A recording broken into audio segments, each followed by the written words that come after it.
بسم الله الرحمن الرحيم.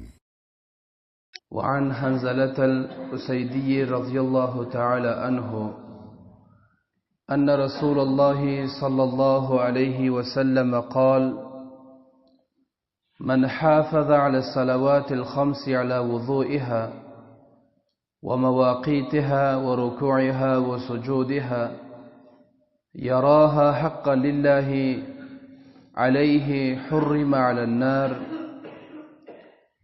Baz hem namazın ahmiyet ve faziletlerinin biri şul ki Hazreti Hanzala radıyallahu teala anhu aytıyorlar, Cenab-ı Resulullah sallallahu aleyhi ve sellem aytti diyor.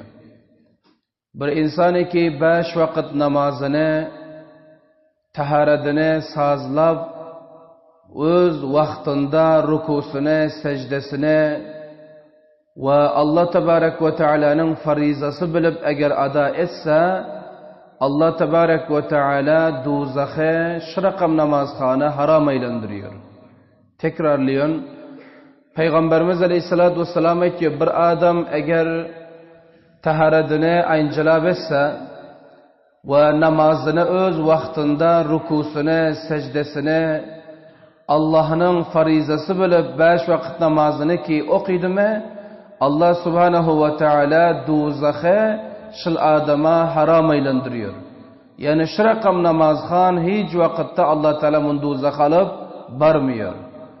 Hemçinin Hazreti Abdullah İbni Qurat radıyallahu teala anhu aytıyorlar, Peygamber Huda aleyhissalatu vesselam aytti diyor, Avvalu ma yuhasabu bihil abdu yevmel kıyame as-salat.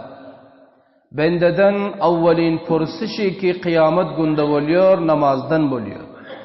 Bir bendenin kıyamet gününde eden amellerinin avvalin sorağı namazından oluyor. Ki bende namaz okuyuptur mu ya okuyamaptır mı, namazı sahih oluptur mu ya bolmaptır mı?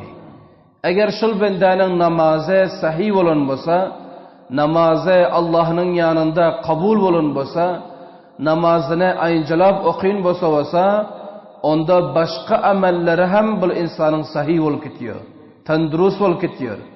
Eğer namazı sahih değil, namazında kemukasti var, onda bu insanın başka amallarında hem son kemukasti tapılıyor. Anında insanın tamamı etyon yakşı amellerinin kabul olmaklığına namaz ekene. Namaz kabul, başka ibadet kabul. Namaz ki kabul değil, onda başka ibadetler hem Allah Tebarek ve Teala taraftan makbul olmuyor ekene.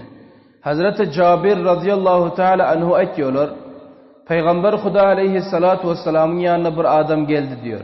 Bir nefer gelip Peygamberimiz aytti ki, inne fulanen yusalli fe iza asbaha saraka. Peygamberimize bir adam aytti ki, ya Resulallah dedi.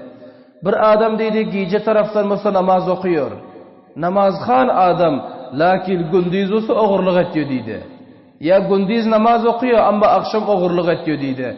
Yani hem namaz okuyor ve hem oğurluk ediyor. İndi ne rakam bulur karşıl deyip Peygamberimizden soradı. Cenab-ı Resulullah aleyhisselam ettiler ki, seyenhahu ma yakul. Eğer şıl bende deydi namazını ayıncılab okuyuverse, namazını ada ediverse, onda şıl aytyon zadın ki oğurluğu bul hatmen koyur deydi.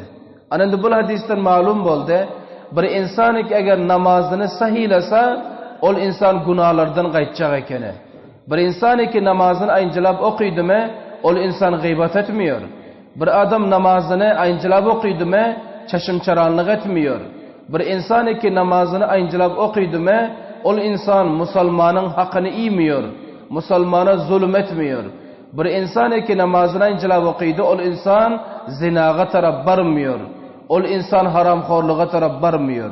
Anında hem haraplığı ki insana geliyor ekene, namazın elinden ekene, namaz sayada olmadı, namaz vaktinde okulmadı. Eğer namazı ayıncılab okuymadı, namaz kabul olmadı mı, onda insan günahlardan hem qaytacakta ekene. Şu lehazdan insan namazını sayılab okuymak gerek. Namazını ayıncılab okuymak gerek, ta ki başka günahlardan bu insan qayder yanak, günahları terk eder yanak. Ve bu namazın başka bir ahmiyeti ve olnama.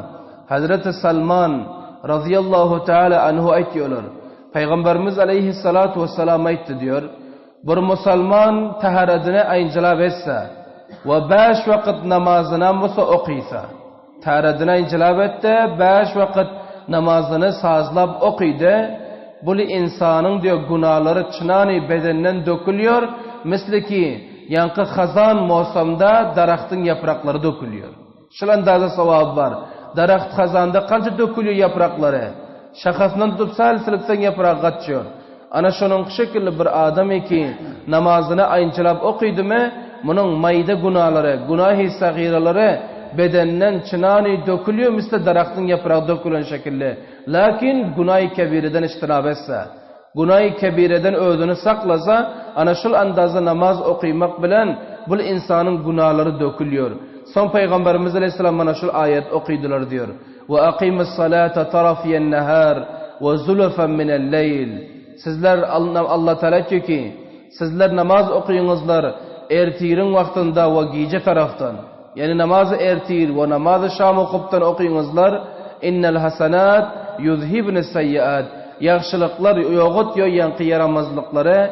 Zalike zikra lizzakirin. Bul pent alyon insanları bir Allah Teala taraftan nasihat ve hayır halık. Anında şul hadislerden bizlere malum oldu, belli oldu. Bir insan ki namazını ayıncılab okuysa, ol insan günahlardan hem hifazet bulacak ekene, günahları dökülecek eken barcası. Bir insan ki namazını ayıncılab okuymadı, namaz ki saz olmadı, kabul olmadı, onda bu insan günahdan hem özünü tartınacak da ekene ve başka etken amellerine de hilal gelecek ekene. Allah Tebarek ve Teala her birliklerimize, namazımıza sazlab okuyup, Allah'ın yanında kabul olarak okuyuranak, Allah öz tevfik ve hidayet nasip etsin. برای مشاهده ویدیوهای بیشتر به کانال یوتیوب سخنرانی های علماء ترکمن سر بزنید، مشترک بشید و منتشر کنید، اجر ببرید.